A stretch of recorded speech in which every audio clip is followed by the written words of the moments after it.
Good morning, students. We have completed 2 chapters, and I'm again today here with the new chapter, market structures. So in the last chapter we have learned about the behavior of the consumer and the theories, and in the last chapter the importance was given to the income of a person and also the price of the commodity. So how these both is affected in the consumer's behavior. Okay, this is what we have learned in the last chapter. So in today's chapter we are going to see about the market structures and the price mechanism. Okay, so you all know in the market the 4 P's. In marketing you're having 4 P's which are very important in the market. Okay, what are the 4 P's of marketing? Place, promotion, product and price. First thing is you should have the product. Okay, and you should have the proper place, and you should give proper promotion, and you should rate proper price for the product. അങ്ങനെയാണ് 4 P എന്ന് പറയുന്നത്. Okay, ആദ്യം തന്നെ product ഉണ്ടാവണം, product sale ചെയ്യാനായിട്ടുള്ളൊരു place ഉണ്ടാവണം, പ്രോഡക്റ്റിനെ കുറിച്ചുള്ള അറിവ്, promotion, പ്രോഡക്റ്റിനെ കുറിച്ചുള്ള നോളജ് നമ്മൾ ക്രിയേറ്റ് ചെയ്യുക എന്നുള്ളതാണ്. അതേപോലെ തന്നെ 4ാമത്തത് പ്രോഡക്റ്റിന് അനുയോജ്യമായിട്ടുള്ള പ്രൈസ്. ഓക്കെ, അപ്പോൾ ഈ 4 Pയിലെ 3 P, that is product, place and promotion, ഇത് 3 കാര്യങ്ങളും എക്സ്പെൻസസിനെയാണ് സൂചിപ്പിക്കുന്നത്. എക്സ്പെൻസസ് എന്ന് പറഞ്ഞാൽ ഒരു പ്രോഡക്റ്റ് മാനുഫാക്ചർ ചെയ്യാനായിട്ട് വരുന്ന കോസ്റ്റ് ഓഫ് പ്രൊഡക്ഷൻ. പ്ലേസ് എന്ന് പറയുമ്പോൾ സ്റ്റോർ ചെയ്യാനുള്ള പ്ലേസ് ആണ് വെയർ ഹൗസിങ് എന്നുള്ളത്. അതേപോലെ തന്നെ സെയിൽ ചെയ്യാനായിട്ടുള്ള ഷോപ്പ് വേണം, ആൾക്കാർക്ക് വരാനും പോകാനും ആയിട്ടുള്ള കാര്യങ്ങൾ. ഓക്കെ, അപ്പോൾ പ്രോഡക്റ്റും ചിലവുള്ളതാണ്, പ്ലേസും ചിലവുള്ളതാണ്.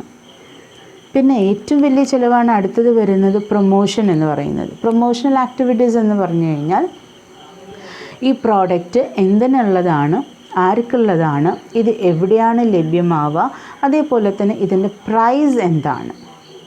This is what you mean by promotion. You are giving the knowledge about the product to the public so that may influence the consumer and make them to motivate and make them to buy the product. So ഒരു need create ചെയ്യാനായിട്ട് ആർക്ക് സാധിക്കും? പ്രൊമോഷന് സാധിക്കും. Clear? അപ്പോൾ ഈ 3 എക്സ്പെൻസസും നമുക്ക് returns ആയിട്ട് തിരിച്ചു കിട്ടണമെങ്കിൽ ഒരൊറ്റ P ഉള്ളൂ, ദാറ്റ് ഈസ് പ്രൈസ്. അല്ലേ? ഈ പ്രൈസാണ് കോസ്റ്റ് ഓഫ് പ്രൊഡക്ഷനെയും പ്ലേസ് ഓഫ് പ്രോഡക്റ്റ്, നമ്മൾ എവിടെയാണോ സെയിൽ ചെയ്യുന്നത് ആ പ്ലേസിനെയും നമ്മൾ കൊടുക്കുന്ന പ്രൊമോഷണൽ ആക്ടിവിറ്റീസിനെയും ഈ ചിലവിനെയൊക്കെ നമുക്ക് തിരിച്ച് നമ്മുടെ കയ്യിൽ റിട്ടേൺസ് ആയിട്ട് നമുക്ക് ലഭിക്കുന്നത് പ്രൈസ് എന്ന് പറയുന്ന ഫാക്ടറിലൂടെയാണ്. ഓക്കെ, സോ അപ്പോൾ ഇത്രയും ഞാൻ പ്രൈസിനെ കുറിച്ച് പറഞ്ഞപ്പോൾ തന്നെ നിങ്ങൾക്ക് ഏകദേശം ഒരു രൂപം കിട്ടിയിട്ടുണ്ടായിരിക്കും. When you fix the price of a product, you have to take more attention. You have to consider more factors. You want to know how the marketers You want to know what is the demand and supply in the market of that particular product. So ഇതിനൊക്കെ base ചെയ്തിട്ട് വേണം നമുക്ക് ആ പ്രോഡക്റ്റിനെ ഒരു price fix ചെയ്യാനായിട്ട്. Okay, so ഇവിടെ the determination of price എന്ന് പറയുന്നത് is an important function of management in all business enterprises.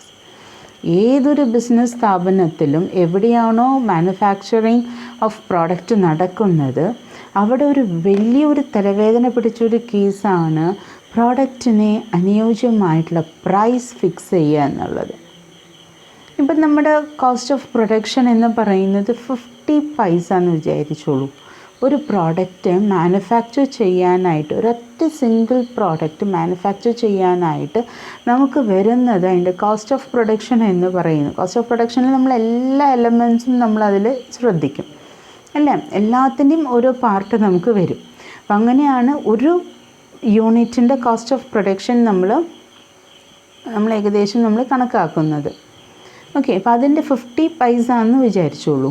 ഒരു പ്രോഡക്റ്റിൻ്റെ കോസ്റ്റ് ഓഫ് പ്രൊഡക്ഷൻ 50 പൈസ ആണ്.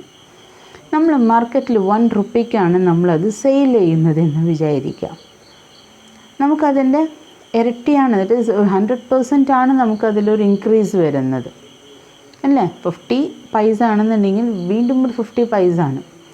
പക്ഷേ ഈ 50 പൈസ അല്ലെങ്കിൽ below 1 rupee cost of production വരുന്ന പ്രോഡക്റ്റ് ഇന്ന് മാർക്കറ്റിൽ നമുക്ക് കിട്ടുന്നത് അറ്റ് ₹10 ആണ്.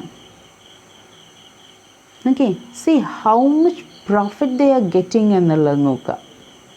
അതായത് പ്രൈസ് എന്നുള്ളൊരു ഫാക്ടർ അല്ലെങ്കിൽ പ്രൈസ് എന്നുള്ളൊരു കാര്യം നമ്മൾ ഫിക്സ് ചെയ്യുമ്പോൾ എപ്പോഴെങ്കിലും ഇൻ ഫ്യൂച്ചറിൽ നമ്മുടെ പ്രോഡക്റ്റ് എന്തെങ്കിലും ഡിസ്കൗണ്ട് സെയിലിൽ ഇടേണ്ടി വന്നാലും അല്ലെങ്കിൽ എന്തെങ്കിലും ഓഫർ നമ്മൾ കൊടുക്കാൻ ഇട വന്നിട്ടുണ്ടെങ്കിൽ നമ്മുടെ പ്രോഡക്റ്റിനെ നമ്മൾ എന്തെങ്കിലും ഒരു ഓഫർ കൊടുക്കാനായിട്ട് നമ്മൾ ഡിസൈഡ് ചെയ്യുകയാണ് ഫ്യൂച്ചറിൽ.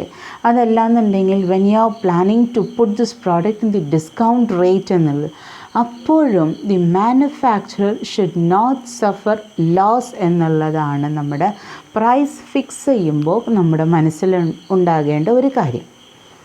So when you set the price of a commodity too high, നമ്മുടെ പ്രോഡക്റ്റ് അവിടെ ഇരിക്കും, നോ വൺ വിൽ ബൈ. അങ്ങനെ അത് മേടിക്കണമെന്നുണ്ടെങ്കിൽ നമ്മൾ അത്രയും ഹൈ ബ്രാൻഡഡ് ആയിട്ടുള്ള പ്രോഡക്റ്റ് ആയിരിക്കണം, ഒരു പ്രസ്റ്റീജിയസ് പ്രോഡക്റ്റ് ആയിരിക്കണം.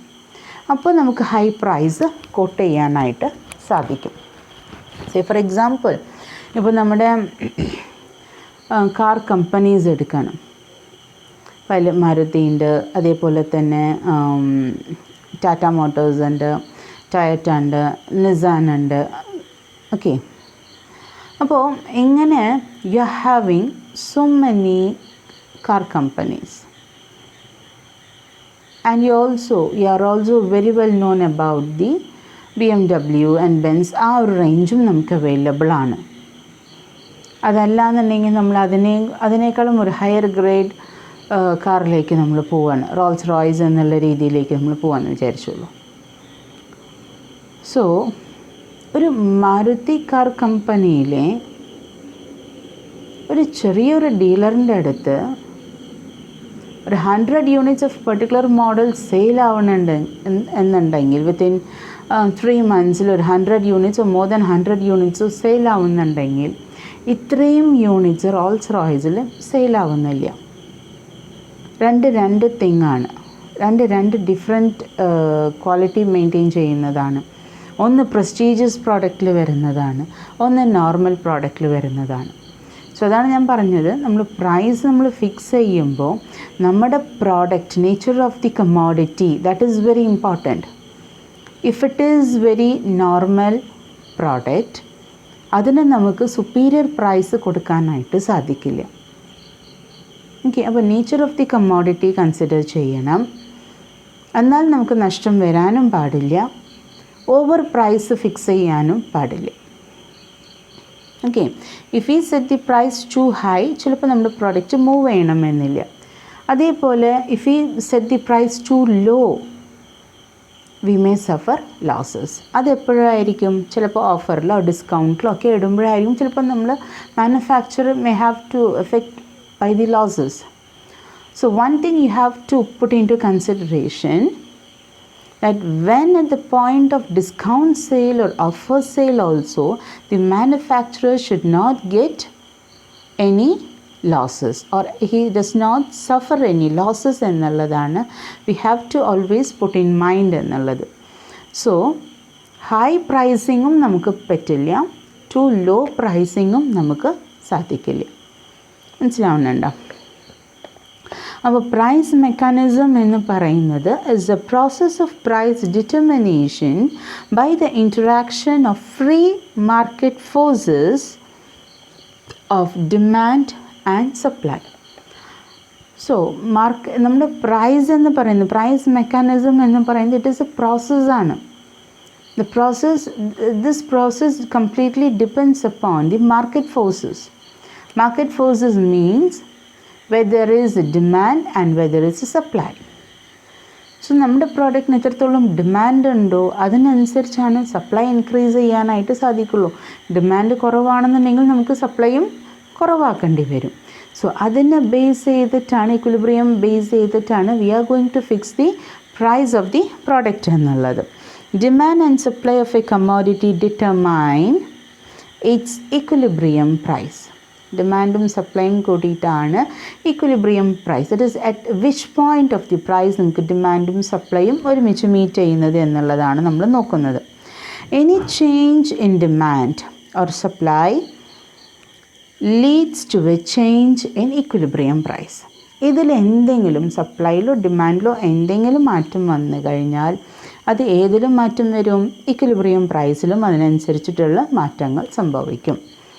ഓക്കെ, സോ പ്രൈസ് മെക്കാനിസം എന്ന് പറഞ്ഞാൽ എന്താണ്? It is A process process of price determination by the interaction of free market forces of demand and supply. Demand and സപ്ലൈനെ ബേസ് ചെയ്തിട്ടുള്ള ഒരു പ്രോസസ്സാണ് പ്രൈസ് ഡിറ്റർമിനേഷൻ എന്ന് പറയുന്നത്.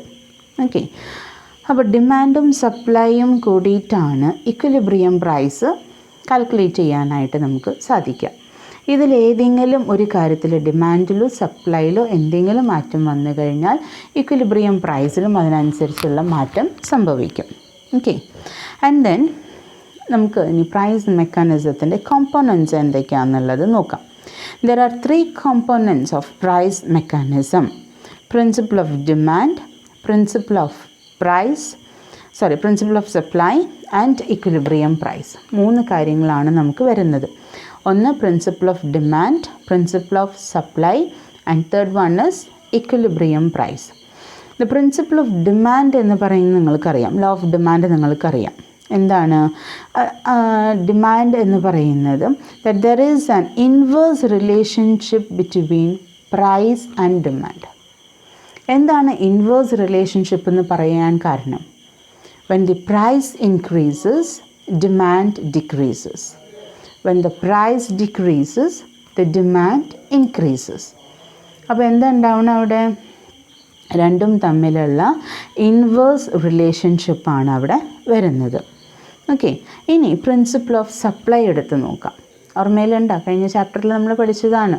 ലോ ഓഫ് ഡിമാൻഡും പഠിച്ചു, ലോ ഓഫ് സപ്ലൈയും നമ്മൾ പഠിച്ചു. ലോ ഓഫ് ഡിമാൻഡിൽ എന്താ വരുന്നത്? ഇൻവേഴ്സ് റിലേഷൻഷിപ്പാണ് വരുന്നത്. When price increases, demand decreases. Okay, when price decreases, demand increase ചെയ്യും. സപ്ലൈയിലാണെന്നുണ്ടെങ്കിലോ when price increases, supply also increases. Okay, when price decreases, supply also decreases. അപ്പോൾ ഇത് രണ്ടും തമ്മിൽ ഡയറക്റ്റ് റിലേഷനാണ് ഇവിടെ സംഭവിക്കുന്നത്. ദ പ്രിൻസിപ്പിൾ ഓഫ് സപ്ലൈ എന്ന് പറയുന്നത് states that there is a direct relation between price and supply. കാരണം എന്താണ്?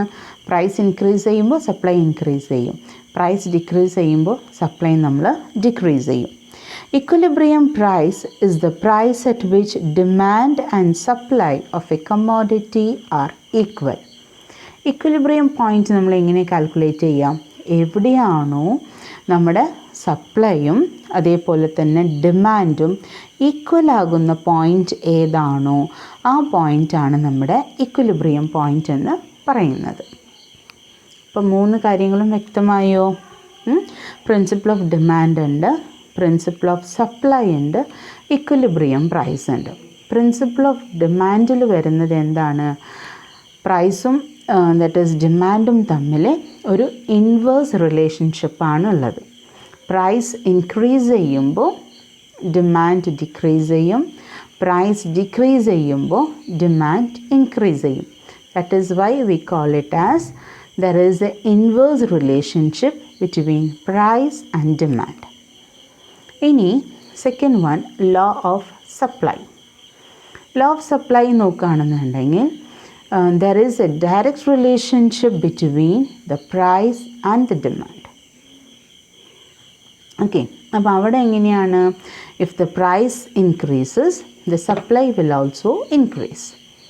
if the price decrease the supply will also decrease. so the price and demand is having the direct relationship എന്നുള്ളതാണ്. പ്രൈസും സപ്ലൈയും തമ്മിൽ, price and demand അല്ല, പ്രൈസും സപ്ലൈയും തമ്മിൽ അവിടെ വരുന്നത് ഡയറക്റ്റ് റിലേഷൻ ആണ്. ഇനി തേർഡ് വൺ എന്ന് പറയുന്നത് ഇക്വിലിബ്രിയം പ്രൈസ് ആണ്.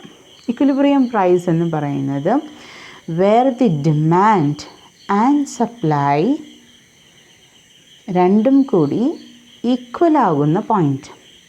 when these demand and supply come to equal point, it is known as equilibrium price.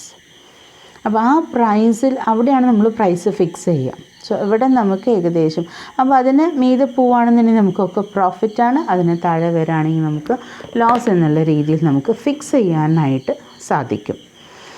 ഇനി നമുക്ക് അതിലെ ഒരു ഗ്രാഫ് തന്നിട്ടുണ്ട്. ഗ്രാഫിലെ ഡിമാൻഡ് കർവ് എന്ന് പറയുന്നത് ഡി ആയിട്ടാണ് മാർക്ക് ചെയ്തേക്കുന്നത്. ആൻഡ് എസ് എന്ന് പറയുന്നത് സപ്ലൈ കർവാണ്. OP എന്ന് പറയുന്നത് ഇക്വിലിബ്രിയം പ്രൈസാണ്. എവിടെയാണോ ഡിമാൻഡും സപ്ലൈയും കൂടി മീറ്റ് ചെയ്യുന്ന പോയിൻ്റ്, അതിനെയാണ് ഇക്വിലിബ്രിയം പ്രൈസ് എന്ന് പറയുന്നത്. That is noted as point P എന്നുള്ളത്. ഓക്കെ, അപ്പോൾ മാർക്കറ്റിൽ എന്താണ് നമ്മുടെ പ്രൈസിനെ ഡിറ്റർമൈൻ ചെയ്യുന്നത്? Prices are determined by the free forces of demand and supply. അപ്പോൾ ഒരു പ്രോഡക്റ്റിൻ്റെ പ്രൈസ് എങ്ങനെ ബേസ് ചെയ്തിട്ടാണ്? നമ്മുടെ മാർക്കറ്റിലുള്ള ഡിമാൻഡും സപ്ലൈനും ബേസ് ചെയ്തിട്ടാണ് വരുന്നത്. ഓക്കെ, ഇനി നെക്സ്റ്റ് പോയിൻ്റ് എന്ന് പറയുന്നത് ഗ്രാഫിൽ വരുന്ന, ഗ്രാഫിക്കൽ റെപ്രസെൻറ്റേഷനിൽ വരുന്ന മാറ്റങ്ങളാണ്. അപ്പോൾ അത് എന്തുകൊണ്ടാണ് ഗ്രാഫിക്കൽ റെപ്രസെൻറ്റേഷനിൽ മാറ്റം വരുന്നത് എന്നുള്ളത് ശ്രദ്ധിക്കാം. whenever there is a change in demand or in supply or in both, there is a change in price. so whenever there is a change in demand, ഒന്നെങ്കിൽ ഡിമാൻഡിൽ എന്തെങ്കിലും ചേഞ്ച് വരാം, അല്ലെങ്കിൽ സപ്ലൈയിൽ എന്തെങ്കിലും ചേഞ്ച് വരാം. അതല്ലാന്നുണ്ടെങ്കിൽ രണ്ടത്തിലും there is a change in price. Both there is a change in price. അപ്പോൾ രണ്ടത്തിലും മാറ്റങ്ങൾ വരികയാണെന്നുണ്ടെങ്കിൽ നമുക്ക് നോക്കാം എങ്ങനെയാണ് ഗ്രാഫിക്കൽ പ്രസൻറ്റ് ചെയ്യുന്നതെന്ന് നോക്കാം. Suppose the demand increases D1 and the supply remains the same. So ഇവിടെ എങ്ങനെയാണെന്നുണ്ടെങ്കിൽ ഈ പർട്ടിക്കുലർ ഗ്രാഫിലെ സപ്ലൈ എന്ന് പറയുന്നത് കോൺസ്റ്റൻ്റ് ആണ്, റിമെയിൻസ് സെയിം ആണ്. Then price will increase to OP1. Suppose the demand falls to D2, supply remains same, the price will decrease to OP2 എന്നുള്ളതാണ്. ഇവിടെ സപ്ലൈന് മാറ്റം വരുന്നില്ല. സപ്ലൈ എന്ന് പറയുന്നത് കോൺസ്റ്റൻ്റ് ആയിട്ട് തന്നെയാണ് നിൽക്കുന്നത്. ഡിമാൻഡ് ചിലപ്പോൾ D1ലേക്ക് വരികയാണെന്നുണ്ടെങ്കിൽ പ്രൈസ് ചിലപ്പോൾ ഇൻക്രീസ് ചെയ്യാം. That is demand increase. Suppose the demand increases to D1, then price will increase to OP1 എന്നുള്ളതാണ്.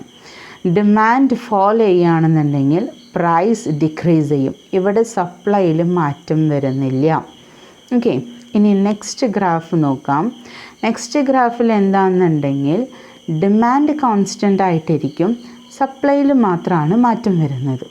നേരത്തെ പറഞ്ഞ ഗ്രാഫിൽ ഡിമാൻഡിലാണ് മാറ്റം വരുന്നത്, അപ്പോൾ പ്രൈസിലും അതിനനുസരിച്ച് ചേഞ്ചസ് വരുന്നുണ്ട്. സപ്ലൈ കോൺസ്റ്റൻ്റ് ആയിട്ടാണ് നിൽക്കുന്നത്. നെക്സ്റ്റ് പറയുന്ന ഗ്രാഫിൽ ഡിമാൻഡ് കോൺസ്റ്റൻ്റ് ആയിട്ടാണ് നിൽക്കുന്നത്, സപ്ലൈയിലാണ് മാറ്റം വരുന്നത്. Suppose supply increases to S1 and demand remains the same, then the price will fall to OP1 എന്നുള്ളതാണ്. അവിടെ സപ്ലൈ ഇൻക്രീസ് ചെയ്യുമ്പോൾ price will fall to OP1 എന്നുള്ളതാണ് പറയുന്നത്. Okay, suppose the supply decreases, supply കുറയാണെന്നുണ്ടെങ്കിൽ and demand remaining the same, ഡിമാൻഡിൽ അവിടെ മാറ്റില്ല. In this case the price will increase to OP. Okay, price reduce ചെയ്യുകയാണെന്നുണ്ടെങ്കിൽ നമുക്ക് ഡിമാൻഡിൽ എന്തെങ്കിലും മാറ്റം വന്നെങ്കിൽ ഡിമാൻഡ് റിമൈനിങ് ദ സെയിം. അപ്പോൾ ഇവിടെ പ്രൈസിലാണ് നമുക്ക് ചേഞ്ച് വരുന്നത്. In this case the price will increase. So when both demand and supply change, ഡിമാൻഡും സപ്ലൈയിലും മാറ്റം വരുമ്പോൾ എന്താണ് സംഭവിക്കുന്നത്? പ്രൈസിലും മാറ്റം വരുന്നുണ്ട്. എനിവേ ദ ഇക്വിലിബ്രിയം പ്രൈസ് എന്ന് പറയുന്നത് is the price at which demand and supply are equal എന്നുള്ളതാണ്. ഓക്കെ, അപ്പോൾ ഒരു സ്റ്റേജിൽ നമ്മൾ എന്താണ് ചെയ്യുന്നത്? സപ്ലൈ അതേപോലെ തന്നെ നിർത്തി, ഡിമാൻഡ് ഇൻക്രീസ് ചെയ്യുമ്പോൾ പ്രൈസ് നമുക്ക് അതിനനുസരിച്ച് മാറ്റം വരുന്നുണ്ട്. സെക്കൻഡ് ഗ്രാഫിൽ നമ്മൾ പറഞ്ഞ എന്താണ്? ഡിമാൻഡ് കോൺസ്റ്റൻ്റ് ആയിട്ട് നിൽക്കുകയാണ്, സപ്ലൈയിൽ ചേഞ്ചസ് വരുമ്പോൾ പ്രൈസിലും ചേഞ്ചസ് വരുന്നുണ്ട്. സോ എന്ത് തന്നെ ആയാലും ഡിമാൻഡും സപ്ലൈയും ഏത് പോയിൻറ്റിലാണോ മീറ്റ് ചെയ്യുന്നത് അതിനെയാണ് നമ്മൾ ഇക്വിലിബ്രിയം പ്രൈസ് എന്ന് നമ്മൾ പറയുന്നത്. ഓക്കെ, ഇനി നെക്സ്റ്റ് ടേം എന്ന് പറയുന്നത് മാർക്കറ്റിനെ കുറിച്ചിട്ടാണ്. മാർക്കറ്റ് എന്താണ്, കൈൻഡ്സ് ഓഫ് മാർക്കറ്റിനെ റിലേറ്റ് ചെയ്തിട്ടുള്ളതാണ് നമ്മുടെ അടുത്ത ടോപ്പിക്കുകൾ എന്ന് പറയുന്നത്. Okay, so here meaning of market എല്ലാവർക്കും അറിയാം. മാർക്കറ്റ് എന്ന് പറഞ്ഞാൽ എന്താണ്? It is a common place where goods are bought and sold, അല്ലേ? അവിടെ സാധനങ്ങൾ വിൽക്കുന്നുണ്ട്, മേടിക്കാൻ ആൾക്കാർ വരുന്നുണ്ട്. It is a common place ആണ്. ഇത് ഒരു ജനറൽ ഡെഫിനിഷനാണ് മാർക്കറ്റിങ്ങിനെ കുറിച്ചിട്ട്, മാർക്കറ്റിനെ കുറിച്ചിട്ട്. എക്കണോമിക്സ് എന്ന് പറയുമ്പോൾ ഇക്കണോമിക്സിൽ മാർക്കറ്റിനെ നമ്മൾ നോക്കുകയാണെന്നുണ്ടെങ്കിൽ it is an arrangement by which buyers and sellers of a commodity interact to determine its price and quantity. So ഇവിടെ എന്താണെന്നുണ്ടെങ്കിൽ മാർക്കറ്റ് എന്ന് പറയുന്നത് ഇസ് എൻ അറേഞ്ച്മെൻറ്റ്. ആർക്ക് വേണ്ടിയിട്ടാണ്? ആരാണ് അറേഞ്ച് ചെയ്യുന്നത്? That is buyers, by which buyers and sellers of a commodity. Sellers arrange ചെയ്യും ബയേഴ്സിന് വരാനായിട്ട്. അവർക്കൊരു പ്രൈസ് ഫിക്സ് ചെയ്യാനായിട്ടുള്ളൊരു പ്ലേസാണ് മാർക്കറ്റ് എന്ന് പറയുന്നത്. കാരണം ഏത് പ്രൈസിനാണ്, എത്ര ക്വാണ്ടിറ്റിയാണ് ആൾക്കാർ പർച്ചേസ് ചെയ്യുക എന്നുള്ള ഒരു കാര്യം ഫിക്സ് ചെയ്യാനായിട്ടുള്ള it's a matter of arrangement എന്നുള്ളതാണ് മാർക്കറ്റ് എന്നവർ ഉദ്ദേശിക്കുന്നത്. Okay, market is a group of buyers and sellers and the institution or arrangement by which they come together to trade. So ഇവിടെ നമ്മൾ we are making the buyers to come and buy the product which are offered by the sellers എന്നുള്ളതാണ്. So ഈ sellers ആ മാർക്കറ്റിലേക്ക് വരാനായിട്ട് how they are fixing the price എന്നുള്ള കാര്യങ്ങളൊക്കെയാണ് നമുക്കതിൽ വരുന്നത്.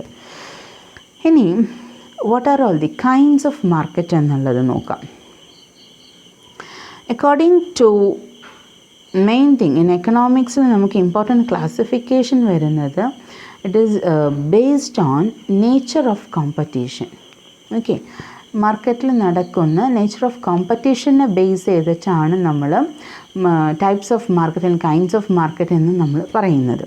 അപ്പോൾ അതിൽ വരുന്നത് എന്താണെന്നുണ്ടെങ്കിൽ according to nature of competition markets can be broadly classified into perfect competitive market, monopoly market and imperfect market. മൂന്നായിട്ട് നമ്മൾ ആദ്യം ഡിവൈഡ് ചെയ്യുന്നുണ്ട്. Perfect competitive, monopoly market and imperfect competitive market എന്നുള്ളത്. ഇനി ഇംപെർഫെക്റ്റ് കോമ്പറ്റേറ്റീവ് മാർക്കറ്റ് വീണ്ടും classify ചെയ്യുന്നുണ്ട് monopolistic competitive മാർക്കറ്റായിട്ടും oligopoly and ഡുവോപോളി ആയിട്ടും നമ്മൾ വീണ്ടും അതിനെ ഡിവൈഡ് ചെയ്യുന്നുണ്ട്. ഓക്കെ, സോ നമുക്ക് ആദ്യം നമുക്ക് പെർഫെക്റ്റ് കോമ്പറ്റീഷൻ എന്താണെന്നുള്ളത് നോക്കാം.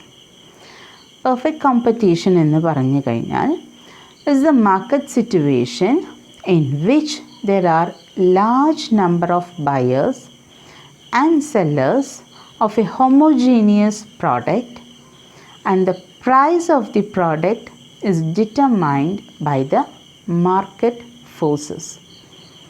So perfect competition എന്ന് പറഞ്ഞാൽ where you find large number of buyers and sellers of homogeneous product.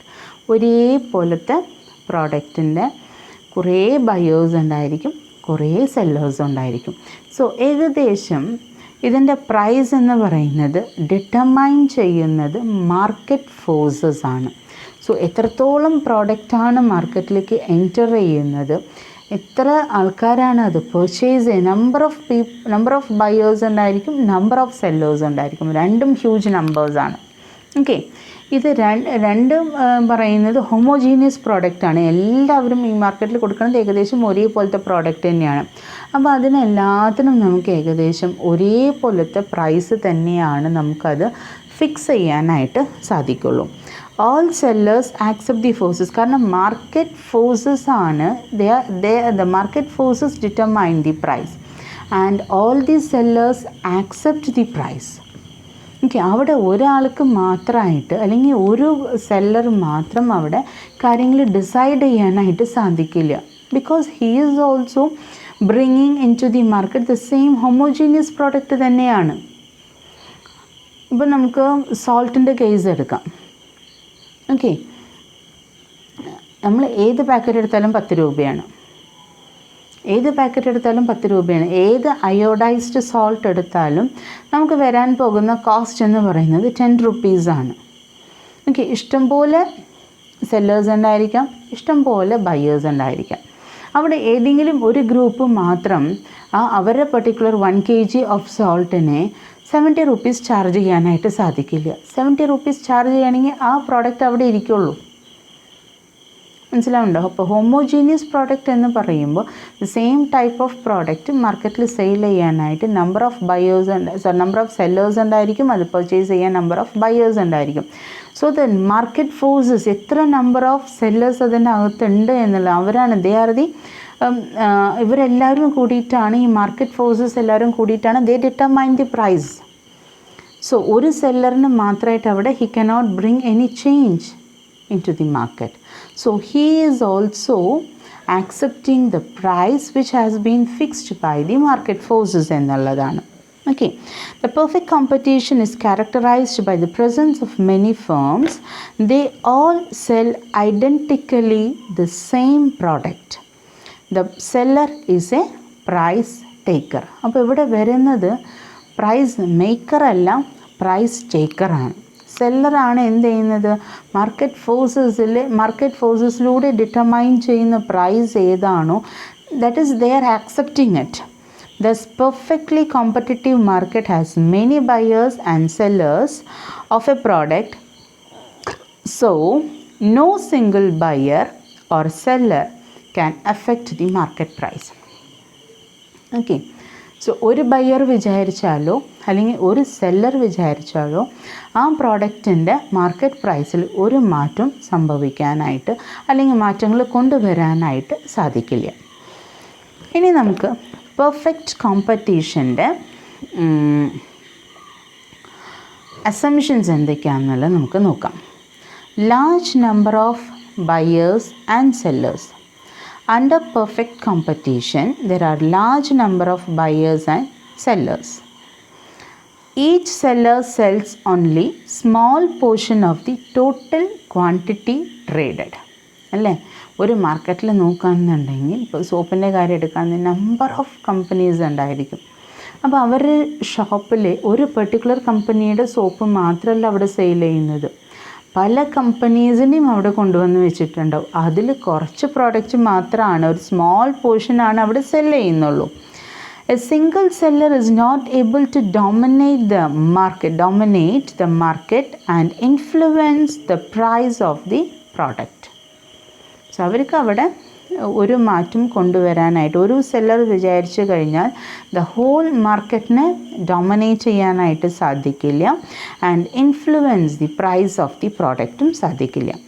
Each firm must accept the price set by the forces of the market demand and supply. ഇപ്പോൾ നിങ്ങൾക്കറിയാം, നമ്മുടെ ഈ corona വന്ന സമയത്ത് corona spread ഉണ്ട്, അപ്പോൾ എല്ലാവരും mask ധരിക്കണം എന്ന് പറഞ്ഞ സമയത്ത് 3 രൂപ 5 രൂപ വില വരുന്ന മാസ്കുകൾ അന്ന് നമുക്ക് മാർക്കറ്റിൽ കിട്ടിയിരുന്നത് 90 റുപ്പീസ് 100 റുപ്പീസിനൊക്കെയാണ്. അതുവരെയ്ക്കും മാസ്കിന് ഒരു വില ഉണ്ടായിരുന്നില്ല. കുറച്ചും കൂടി എന്താ പറയുക, ഇൻഫെക്ഷനെ പേടിച്ചിട്ടുള്ള ആൾക്കാർ, അതല്ലാന്നുണ്ടെങ്കിൽ സിവിയർ അസ്തമാറ്റിക് കംപ്ലയിൻസ് ഉള്ള ആൾക്കാരൊക്കെയാണ് പുറത്തേക്ക് പോകുമ്പോഴൊക്കെ എപ്പോഴും പൊല്യൂഷൻ അല്ലെങ്കിൽ ഇപ്പോൾ ഡസ്റ്റും കാര്യങ്ങളും അലർജിയൊക്കെ ഉള്ള ആൾക്കാരൊക്കെയാണ് ഏറ്റവും കൂടുതൽ മാസ്ക് ഉപയോഗിച്ചിരുന്നത്. സോ അന്ന് മാസ്കിനൊക്കെ 3 റുപ്പീസ് 5 റുപ്പീസൊക്കെയാണ് മാസ്കിനുണ്ടായിരുന്നുള്ളൂ. ഈ കൊറോണ വന്ന സമയത്ത് എന്താണ്ടായി, എല്ലാവരും നിർബന്ധമായിട്ട് മാസ്ക് ധരിക്കണമെന്ന്. നമുക്ക് മാസ്ക് കിട്ടാനുണ്ടായിരുന്നില്ല, മാസ്ക് ഇല്ല, ഒരു മെഡിക്കൽ ഷോപ്പിലും മാസ്ക് ഇല്ല, സാനിറ്റൈസറും ഇല്ല, ഒരു സാധനങ്ങളും ഇല്ലാത്തൊരവസ്ഥയിലേക്ക് എത്തി. സോ ആ സമയത്ത് ഉണ്ടായിരുന്ന മാസ്കിന് അവർ 100 to 150 റുപ്പീസ് വരെയും അവർ ചാർജ് ചെയ്തായിരുന്നു. പക്ഷേ വിത്തിൻ 2 or 3 വീക്സ് അല്ലെങ്കിൽ വിത്തിൻ 1 മന്തിൻ്റെ ഉള്ളിൽ തന്നെ മാസ്കിൻ്റെ എൻട്രി മാർക്കറ്റിൽ കൂടുതലായി. ഡിമാൻഡ് ഇൻക്രീസ് ചെയ്തിട്ടുണ്ട്, അപ്പോൾ സപ്ലൈയും അവിടെ കൊണ്ടുവന്ന് ഇൻക്രീസ് ചെയ്തു. അങ്ങനെ എല്ലാം കൂടി വന്നപ്പോൾ ഓട്ടോമാറ്റിക്കലി പ്രൈസ് 100 രൂപ 150 രൂപ എന്നുണ്ടായിരുന്നതൊക്കെ ഇപ്പോൾ താഴത്തേക്ക് എല്ലാം വന്നു. ഇപ്പോൾ നമുക്കൊരു നോർമൽ ക്ലോത്തിൻ്റെ മാസ്ക് ഒക്കെ ആണെന്നുണ്ടെങ്കിൽ നമുക്ക് 15 to 30 റുപ്പീസിനുള്ളിൽ കിട്ടും. ഇനി അഥവാ നമുക്ക് വൈൽഡ് ക്രാഫ്റ്റിൻ്റെ അതല്ലാന്നുണ്ടെങ്കിൽ N95 അങ്ങനത്തെ മാസ്കുകളൊക്കെ ആണെങ്കിൽ നമുക്ക് ഏകദേശം ആ ഒരു കുറച്ചും കൂടിയും സുപ്പീരിയർ റേറ്റ് നമുക്ക് കൊടുക്കാനായിട്ട് സാധിക്കും, ഒരു 50 to 70 ഉള്ളിൽ. എന്നാലും നമുക്ക് ബിലോ 100 തന്നെ നമുക്ക് നിൽക്കാനായിട്ട് സാധിക്കുമെന്നുള്ളതാണ്. സോ നമ്മൾ ഈ പ്രൈസ് ഫിക്സ് ചെയ്യുക എന്ന് പറയുന്നത് ഒരു കമ്പനി മാത്രം, ഈ എന്താ പറയുക ക്ലോത്ത് കൊണ്ട് ഉണ്ടാക്കുന്ന കമ്പനീസ് തന്നെ അവർ മാർക്കറ്റിൽ 100 റുപ്പീസ് ചാർജ് ചെയ്യാനായിട്ട് സാധിക്കില്ല, കാരണം അവരാരും എടുക്കില്ല. കാരണം ഇപ്പം നമുക്ക് ഇഷ്ടം പോലെ മാർക്കറ്റിൽ നമുക്ക് മാസ്കുകൾ അവൈലബിൾ ആണ്. അപ്പോൾ എന്താണ് ഇപ്പോൾ demand and supply and market forces ആണ് what price has to be fixed എന്നുള്ള കാര്യം. പിന്നെ സാനിറ്റൈസറിനൊന്നും പിന്നെ അപ്പോഴേക്കും ഗവൺമെൻറ് അതിൽ ഇടപെട്ടു, വല്ലാത്ത ചാർജുകളൊന്നും നിങ്ങൾക്ക് സാനിറ്റൈസറിനും നിങ്ങൾക്ക് മേടിക്കാനായിട്ട് സാധിക്കില്ല എന്നുള്ളത്. അപ്പോൾ അങ്ങനെ ആൾക്കാരൊക്കെ എന്തായി, എല്ലാവരും കം ഡൗൺ ആയി. അതേപോലെ തന്നെ ഹയസ്റ്റ് റേറ്റ് ഉണ്ടായിരുന്നൊക്കെ റേറ്റ് കുറച്ചു എല്ലാവർക്കും, കാരണം സാധാരണക്കാർക്കും മേടിക്കേണ്ടതാണ്. അപ്പോൾ അത് കാരണം എല്ലാതും നോർമൽ റേറ്റിലേക്ക് നമ്മൾ കൊണ്ടുവന്ന് കഴിഞ്ഞു. ഇനി ഹോമോജീനിയസ്, ഇവിടെ വന്നിട്ട് ഞാൻ പറഞ്ഞത് അതാണ്, നമുക്ക് മാർക്കറ്റ് ഫോഴ്സസ് എന്ന് പറയുന്നത് അവരാണ് ഡിസൈഡ് ചെയ്യുന്നത്. സോ ഫേം എന്ന് പറയുന്നത് പ്രൈസ് ടേക്കറായിട്ട് മാറാണ്. ബിക്കോസ് ഹോമോജീനിയസ് പ്രോഡക്റ്റ് അതേപോലത്തെ പ്രോഡക്റ്റ് മാർക്കറ്റിൽ അവൈലബിൾ ആണ്. സോ അവരുടെ പ്രോഡക്റ്റ് ദ സെയിം പ്രോഡക്റ്റ് തന്നെ ആയതുകൊണ്ട് they can not fix a special price for their product. So they have to accept the prevailing price എന്നുള്ളതാണ്. സോ അങ്ങനെ ആക്സെപ്റ്റ് ചെയ്യുമ്പോൾ എന്താ ഉണ്ടാവുന്നത്, they are coming to the position of price takers എന്നുള്ളതാണ്. അപ്പോൾ ഫേമിൻ്റെ position എന്താണ്, they are coming as a price taker, they are not the price maker. അപ്പോൾ price maker ആരാണ്, അവരിലേക്ക് നമ്മളിപ്പോൾ എത്തും. ഇനി ഹോമോജീനിയസ് പ്രോഡക്റ്റാണ്. നമ്മൾ മാർക്കറ്റിൽ നമുക്കറിയാം ഐഡൻറ്റിക്കൽ പ്രോഡക്റ്റാണ്, ഹോമോജീനിയസ് പ്രോഡക്റ്റാണ് അവിടെ സപ്ലൈ ചെയ്യുന്നതൊക്കെ. അതേപോലെ തന്നെ single or same price prevails in the market. At this price all sellers sell and all buyers buy. So ഏകദേശം എല്ലാം വേണമെന്നുണ്ടെങ്കിൽ ഒരു 1 rupee 2 rupees ഒരു ചേഞ്ച് വരുള്ളൂ. അതല്ലാന്നുണ്ടെങ്കിൽ ഏകദേശം എല്ലാം ഒരേ പ്രൈസ് തന്നെയായിരിക്കും ഒരേ ടൈപ്പ് ഓഫ് പ്രോഡക്റ്റിന് അവർ വയ്ക്കുന്നത്. ഇവിടെ എങ്ങനെയാണെന്നുണ്ടെങ്കിൽ free entry and exit of firms ആണ്. So under perfect competition every firm is free to enter or leave the industry. അപ്പോൾ ഏത് ഫേമിന് വേണമെന്നുണ്ടെങ്കിലും ഈ ഒരു പ്രൈസിന് അവർക്ക് കൊടുക്കാൻ പറ്റുന്നുണ്ടെങ്കിൽ അവർക്ക് മാർക്കറ്റിലേക്ക് എൻട്രി ഉണ്ട്. അതേപോലെ തന്നെ അവർക്ക് നിൽക്കാൻ പറ്റണില്ല, നഷ്ടമാണെന്ന് പറയുകയാണെന്നുണ്ടെങ്കിൽ they are free to exit from the market എന്നുള്ളതാണ്. If the industry is making profits, new firms will enter into markets, and if industry is suffering loss, the firms will leave the market. അപ്പോൾ നിങ്ങൾക്കറിയാം, ഈ corona കാലത്ത് എത്രയോ ആൾക്കാർ mask മാത്രം production നടത്തിയിട്ട് വിജയിച്ച ആൾക്കാരുണ്ട്. ബാക്കി എല്ലാ ബിസിനസ്സും ഒന്നുമില്ല, ഒക്കെ ഡൗണായി. അപ്പം മാസ്കും സാനിറ്റൈസറും അതേപോലെ തന്നെ ഹാൻഡ് വാഷും ഈ 3 മാത്രം സെയിൽ നടത്തി ജീവിതത്തിൽ രക്ഷപ്പെട്ട ആൾക്കാരുണ്ട്. ഓക്കെ. അതേപോലെ തന്നെ perfect knowledge of market conditions. ഇതിലാർക്കും നോളജിൻ്റെ കുറവൊന്നുമില്ല. കാരണം മാർക്കറ്റിലുള്ള എല്ലാ ബയേഴ്സിനും അറിയാം ഇന്ന പ്രോഡക്റ്റിന് ഏകദേശം ഈ വിലയാണ്. എല്ലാ സെല്ലേഴ്സിനും അറിയാം ഈ വിലയ്ക്ക് നമുക്ക് സെയിൽ ചെയ്യാനായിട്ട് പറ്റുള്ളൂ എന്നുള്ളത്. So they are very well known about the market. And then perfect mobility of factors of production. All factors of production are perfectly mobile. The result of this situation is that the factors of production are free to move to any industry or territory to higher rewards, to get higher rewards. അപ്പം ഈ തരത്തിലുള്ള ഏത് ഫേമിനായാലും നമ്മുടെ ഏത് geographical ഏരിയയിലേക്കും അല്ലെങ്കിൽ ഏത് ടെറിറ്ററിയിലേക്കും അവർക്ക് move ചെയ്യാവുന്നതാണ്. കാരണം ഇതിൻ്റെ പ്രൈസും അതേപോലെ തന്നെ സെയിൽസിനെ കുറിച്ചിട്ടും നമുക്ക് നന്നായിട്ട് അറിയാം. സോ ഹയർ റിവാർഡ്സ് വേണമെന്നുണ്ടെങ്കിൽ കുറച്ചും കൂടിയും ഡിമാൻഡ് കൂടുതലുള്ള സ്ഥലത്തേക്ക് ഇവർക്ക് എൻറ്റർ ചെയ്യാം. അവിടെ സെല്ലേഴ്സ് കുറവാണെന്നുണ്ടെങ്കിൽ അവിടേക്ക് ഇവർക്ക് കുറച്ചും കൂടിയും ബെറ്റർ പ്രൈസ് കിട്ടാനായിട്ട് ഇവർക്ക് വേണമെന്നുണ്ടെങ്കിൽ മൂവ് ചെയ്യാവുന്നതാണ്. Absence of selling and transportation cost. Under perfect competition, it is assumed that there are no selling and transportation expenses. If there are selling and transportation expenses, different price will prevail in the market. അപ്പോൾ ഓരോ പ്രോഡക്റ്റിൻ്റെ price fix ചെയ്യുമ്പോൾ അതിൻ്റെ സെല്ലിങ്ങും അതേപോലെ തന്നെ transportation എക്സ്പെൻസസും നമ്മൾ നോക്കാറുണ്ട്. So ഇവിടെ എല്ലാ ഹോമോജീനിയസ് പ്രോഡക്റ്റിനും ഒരേ പ്രൈസ് തന്നെയാണ് പ്രിവെയിൽ ചെയ്യുന്നത് കൊണ്ട് നമുക്ക് it is very clear that there are no selling and transportation expenses എന്നുള്ളത് വളരെ വ്യക്തമാണ്. ഓക്കെ. സോ ഇവിടെ നമുക്ക് the classic example of a perfectly competitive firm is wheat farmer. അതാണ് ഇവർ പറയുന്ന ഒരു example. He produces a very small fraction of the total supply of wheat. Hence, he can now change the market price of wheat. അപ്പോൾ the entire മാർക്കറ്റിൽ കൊടുക്കുന്ന wheat ഇതിൻ്റെ ഒരു ചെറിയൊരു ഭാഗമാണ് ഒരു ഫാർമർ നടത്തുന്നത്, അല്ലേ? So a farmer can not decide the market price of the wheat എന്നുള്ളതാണ്.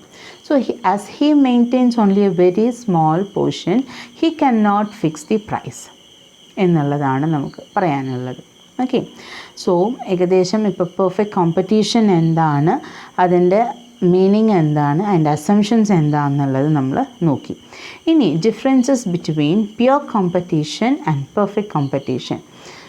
Pure competition is said to exist if only first 4 of the conditions mentioned above are satisfied. എന്തൊക്കെയാണ് condition? It is said to exist when element of monopoly is absent from the market. Pure competition എന്ന് പറയുമ്പോൾ അവിടെ ആര് absent ആയിരിക്കും? monopoly absent ആയിരിക്കും. The perfect competition is a broader term than pure competition. Perfect competition involves absence of monopoly as well as perfection in many other respects. ഏറ്റവും ഷോർട്ടായിട്ട് പറയുകയാണെന്നുണ്ടെങ്കിൽ pure competition എന്ന് പറയുന്നത് is equal to perfect competition minus 2 conditions. എന്താണ് conditions? Perfect നോളജും അതേപോലെ തന്നെ perfect mobility. Pure competition എന്ന് പറയുന്നത് കുറച്ചും കൂടി റിയലിസ്റ്റിക് കോൺസെപ്റ്റാണ് നമ്മുടെ പെർഫെക്റ്റ് കോമ്പറ്റീഷനെ വെച്ച് നമ്മൾ കമ്പയർ ചെയ്ത് നോക്കുമ്പോൾ. പെർഫെക്റ്റ് കോമ്പറ്റീഷൻ എന്ന് പറയുന്നത് ഒരു മിത്താണ് ശരിക്കും പറഞ്ഞാൽ. Perfect competition is A myth and it is purely theoretical market firm എന്നാണ് നമ്മൾ പറയുന്നത്. ഓക്കെ. അതൊരു മിത്താണ്. നമുക്ക് അതിലേക്ക് റിയാലിറ്റിയിലേക്ക് വരുമ്പോൾ പ്യുവർ കോമ്പറ്റീഷനാണ് കുറച്ചും കൂടി മോർ റിയലിസ്റ്റിക് ആയിട്ട് വരുന്നത്. പെർഫെക്റ്റ് കോമ്പറ്റീഷൻ എന്ന് പറയുന്നത് എപ്പോഴും അവിടെ ഒരു മിത്തായിട്ട് അല്ലെങ്കിൽ ഒരു നമുക്ക് മനസ്സിലാവാത്തൊരു കാര്യമായിട്ട് അത് അവിടെ അങ്ങനെ തന്നെ അത് നിൽക്കുന്നുണ്ട് എന്നുള്ളതാണ്. തിയററ്റിക്കൽ മാർക്കറ്റ് ഫോം, അത് നമുക്ക് റിയാലിറ്റി പിക്ചറിലേക്ക് വരുമ്പോൾ അവിടെ ഇത്രയും പ്യുവറായിട്ടുള്ള ഒരു കാര്യം അവിടെ സംഭവിക്കില്ല എന്നുള്ളതാണ്. Okay, so this is about the today's class. In the next class we can see about the equilibrium of firm and industry. ഒരു particular firm അതേപോലെ തന്നെ അത് എൻറ്റയർ ഇൻഡസ്ട്രി ആയിട്ട് വരുമ്പോൾ അവിടെ എന്തൊക്കെ മാറ്റങ്ങളാണ് സംഭവിക്കുന്നത്, അതേപോലെ തന്നെ അങ്ങനെ വരുമ്പോൾ അവിടെ എങ്ങനെയാണ് ഇക്വിലിബ്രിയം പ്രൈസ് നമ്മൾ ഫിക്സ് ചെയ്യുക എന്നുള്ള കാര്യമാണ് നമുക്ക് വരുന്നത്. Okay, so that's it for today. If you have any doubt, please feel free to ask me. Thank you.